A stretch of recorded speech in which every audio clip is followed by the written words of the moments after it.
참 안타까운 것은 오늘 본문에 마가복음 16장 1절부터 보면은 안식일이 지났습니다. 예수님은 금요일날 정오에 십자가에 못 박히셨고 오후 3시에 운명하셔서 다 이루었다 하시는 말씀을 남기시고 낙원으로 그 영혼이 가셔서 우리가 쉽게 말하는 표현으로 돌아가신 것입니다. 그리고 그 다음날 금요일날 저녁 때부터 토요일날 저녁 해질 때까지가 안식일입니다. 그 안식일이 지나고 이제 주일날, 요즘 주일날 새벽 예수님은 부활하셨습니다. 그 부활하신 예수님을 만난 사람들이 예수님이 다시 살아나셨고 내가 만났다고 애써 예수님의 부활을 증거했지만은 그들은 사람의 생각으로 성령을 받지 못했기 때문에 자기 지적 수준이나 사고방식의 한계에 따라서 자기 생각으로는 믿어지지 않는다. 죄인들의 손에 매도맞고 주먹으로 또 뺨으로 또 침뱉고 여러 모양으로 행패를 당하시던 예수님이 이적 기사를 행하시고 죽은 사람들을 살리시던 능력은 어디다 두시고 죄인들에게 끌려다니면서 재판을 받고 십자가에 못 박히는데 속절없이 죽고 말았다는 사실이 예수님의 이적 기사를 보고 따르던 많은 사람들에게 엄청난 절망을 남기고 말았습니다.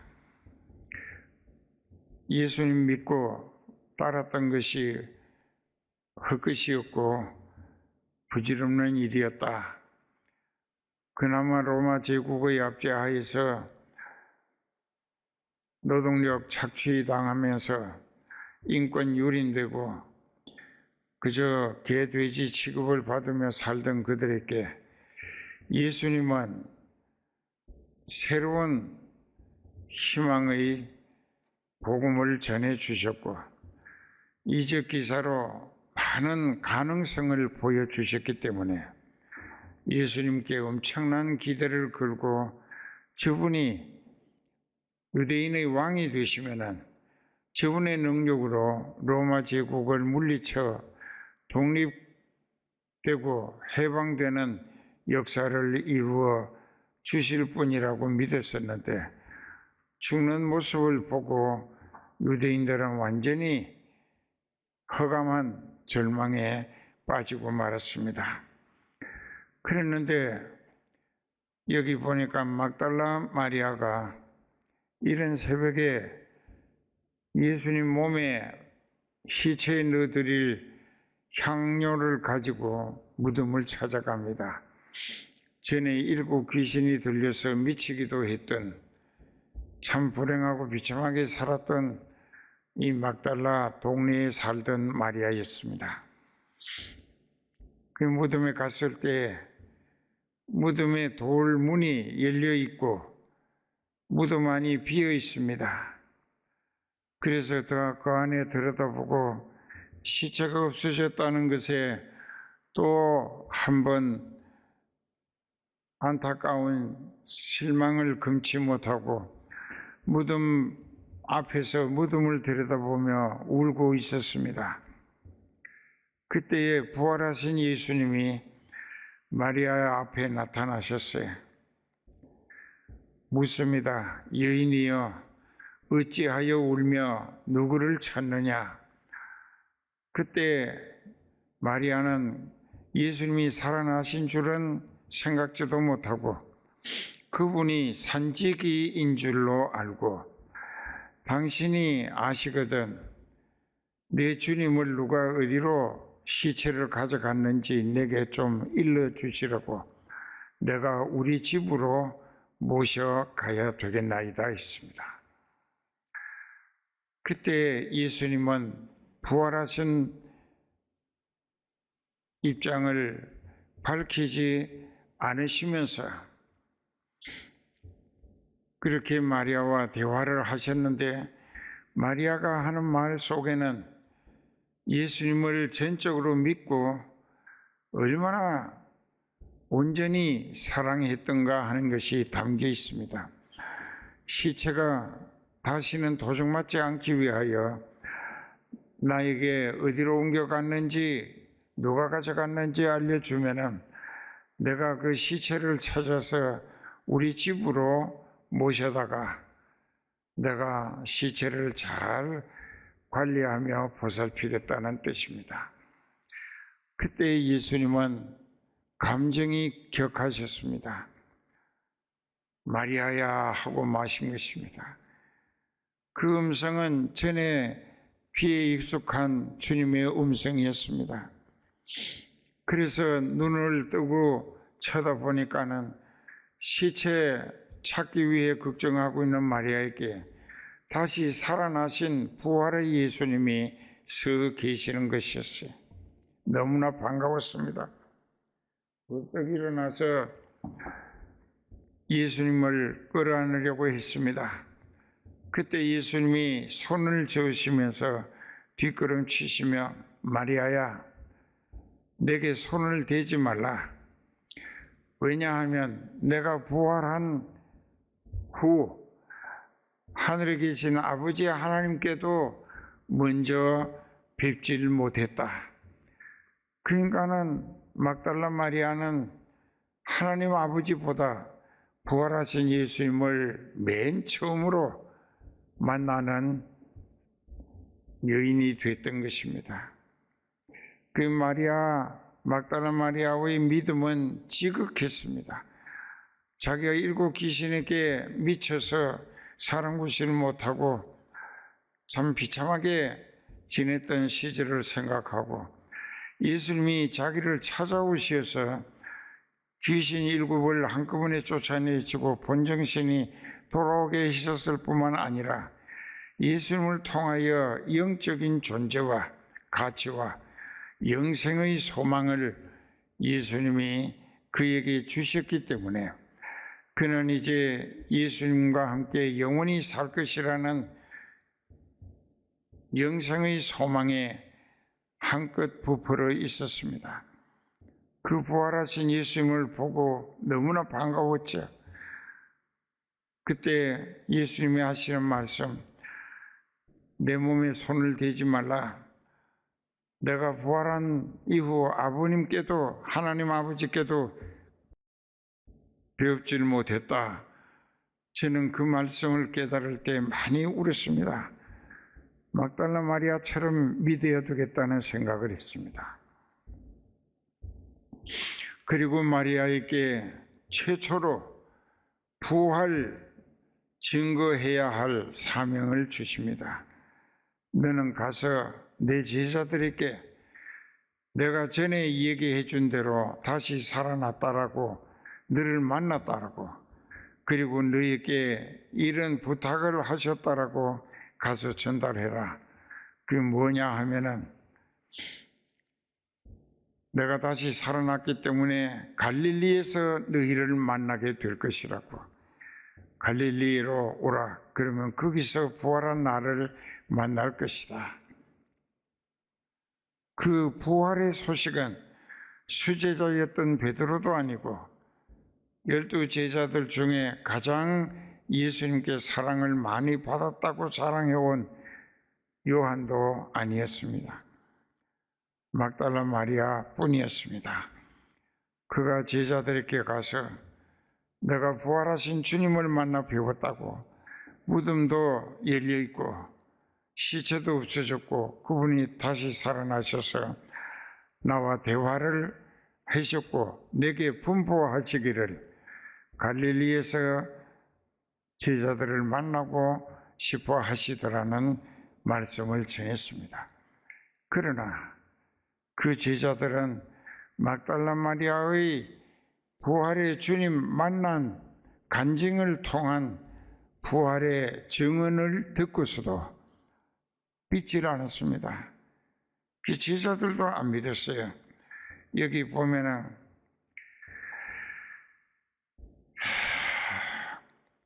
여기 이제 7절에 16장 7절에 가서 그의 제자들과 베드로에게 이르기를 예수께서 너희보다 먼저 갈릴리로 가시나니 전에 너희에게 말씀하시던 대로 너희가 거기서 배우리라 하라 하는지라. 이제 심히 놀라 떨며 무덤에서 돌아왔습니다. 예수께서 안식 후 첫날 이른 아침에 살아나신 후 전에 7 귀신을 쫓아내어 주신 막달라 마리아에게 먼저 보이시니 마리아가 가서 예수와 함께 하던 사람들의 예수님의 죽음으로 끝난 것을 슬퍼하며 울고 있는 중에 이 사실을 고하며 그들은 예수의 살으셨다는 것과 마리아에게 보이셨다는 것을 듣고도 믿지 아니하니라. 우리가 믿는 믿음은 부활을 통하여, 그것도 생명 부활, 첫 번째 부활을 통하여 부활한 몸은 신령한 몸이라고 했습니다. 신령한 몸은 병드는 일이 없어요. 아프지도 않습니다. 죽지도 않습니다. 그 신령한 몸으로 되살아나서 예수님과 같은 부활의 몸으로 예수님 모시고 영원히 살게 되는 것이 교회 다니는 목적이어야 한다는 것입니다. 그래서 마리아가 가서 예수님과 함께 하던 제자들에게 이 사실을 분명히 시체도 없어졌고 울고 있을 때 부활하신 예수님이 나타나셔서 자기와 이런 대화를 했고 마리아야 하실 때 예수님 같아서 눈을 뜨고 쳐다보니까 예수님이 살아나셔서 앞에 서 계시더라. 그리고 그분이 당신들에게 가서 갈릴리에서 만나자고 전달하라고 하셔서 내가 일러주는 거다. 그렇게 했지만 그들은 듣고도 믿지 아니했다. 이 천국은 반드시 예수님과 같은 생명 부활로 되살아난 사람들만 천국에 들어갑니다. 그것은 그리스도의 왕국입니다. 그 후에 저희 중에 2 사람이 글로바와 그의 친구입니다. 그 사람들이 자기네들의 동네로 예수님을 따라다니며 기도와 꿈이 소망으로 한껏 부풀었다가 죽임당하시는 모습 보고 예수님의 시체를 가슴에 안고 기억으로 가슴에 간직하고 고향으로 돌아갑니다. 근데 한 25리쯤 됩니다. 25리면 10km라는 뜻인데 25리를 낙심하면서 걸어가고 있을 때 부활하신 예수님이 나타나셨어요. 그들 2 사람 사이에. 묻습니다. 당신들이 길 가면서 왜 그렇게 맥 빠진 모습들로 무슨 이야기를 했느냐 하고 그분이 묻습니다. 예수님이. 근데 그분은 부활하신 줄 모르기 때문에 예수님으로 알아보지 못하고 당신이 건간에 예루살렘에 있었으면서 거기 된 일을 당신 혼자 알지 못하는 거하고 핀잔조로 예수님을 대했어요. 근데 예수님이 바싹 다가서시면서 대관절 예루살렘에 건간에 무슨 일이 있었느냐 하고 물으니까 나사렛 예수에 관한 일인데 이 공자 앞에 문자 쓴다는 속담이 있는데 예수님 이야기를 하는 겁니다. 나사렛 예수에 관한 이야기인데 우리는 그분이 말씀과 하시는 일에 능하신 선지자로 알았고 그분이 이스라엘을 로마 제국으로부터 해방과 독립국가를 세워서 우리를 잘 살게 해줄 수 있는 훌륭한 지도자라고 믿고 따랐었다. 그랬는데 그분이 사흘 전에 제사장들과 서기관들과 바리새인 장로들의 미움을 받고 빌라도에게 간청을 해서 사형언도를 받아 십자가에 못 박아 죽였다. 그분은 끝났다. 그래서 우리는 그분이 이 나라를, 이스라엘을 잘 살게 해줄 수 있는 로마 제국으로부터 해방시키는 것은 정치적인 지도력이고, 또 유대인의 왕이 되는 것은 만능의 대왕이 될 것이라고 믿었다. 근데 그분이 죽임당하는 모습을 보고 우리는 너무 실망하고 그만 앞이 깜깜해서 엠마오라고 하는 25리 되는 우리 본집으로 돌아가는 길이라고. 그러니까는 그 손님이 성경 풀이를 해 주십니다. 예수님이. 너희가 성경에서 그리스도가 이렇게 해를 받아 십자가에 못 박혀 죽임당하고 사흘 만에 다시 살아나서 영생의 소망을 보여주실 것을 말씀이 기록되어 있는데, 그리고 증거했는데 왜 너희가 믿지 못하느냐고. 그때 그 사람들이 어느새 대화하다 보니까 엠마오라고 하는 동네에 다가왔어요. 그래서 해가 저물어 갑니다. 그러니까는 그분들이 글로바와 그의 친구가 예수님을 예수님인 줄 몰라보고 길 가는 나그네인 줄 알고 날도 저물고 어두워지니까 저희 집에 가셔서 오늘 밤 유하시고 날 새거든 가시면 좋겠다고 간절히 권했어요. 그러니까 못 이긴 척 하시고 예수님은 그 집에 들어가셨어요. 그러니까 손님 오셨다고 저녁 진지상이 나왔는데 그 진지상을 받아놓고 예수님이 기도하자고. 그 예수님이 기도를 하시고 나서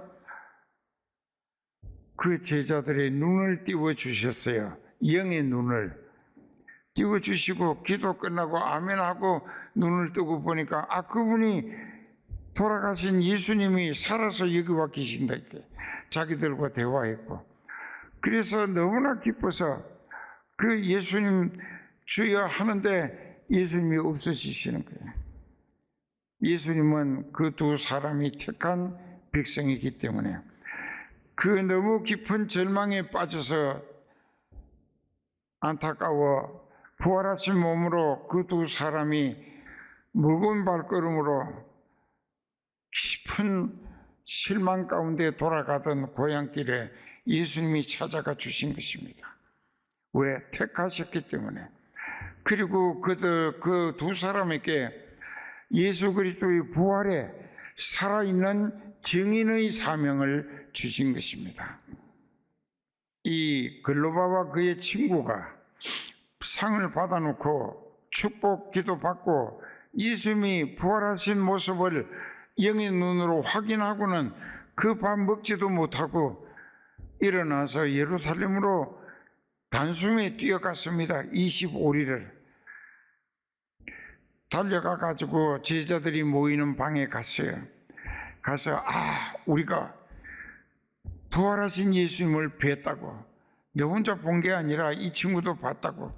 같이 이러이러한 대화를 했다고. 예수님은 살아나셨다. 우리가 믿어야 할 것은 예수님이 로마 제국에 압제당하는 유대인들을 해방시키거나 이 세상에서 독립국가를 이루어서 그 무한하신 가능성의 초자연적 능력으로 우리를 잘 먹고 잘 살게 해주기를 기대하는 그것이 예수님의 하실 일이 아니고, 우리를 하늘나라 가서 생명의 부활로, 예수님과 똑같은 부활로 우리도 되살아나서 천국에 가서 예수님과 영원히 살게 해 주시는 것이다. 이 복음을 전했어요. 그 다음에 이제 오늘 본문에 들어갑니다. 그 후에 11 제자가 이제 가룟 유다는 자살해서 음부에 갔고, 그 후에 11 제자가 음식 먹을 때에 예수께서 저희에게 나타나셨어요. 저희의 믿음 없는 것과 마음이 완악한 것을 꾸짖으시니, 이는 자기의 살아난 것을 본 사람들이 전하는 말도 믿지 아니하였기 때문이라.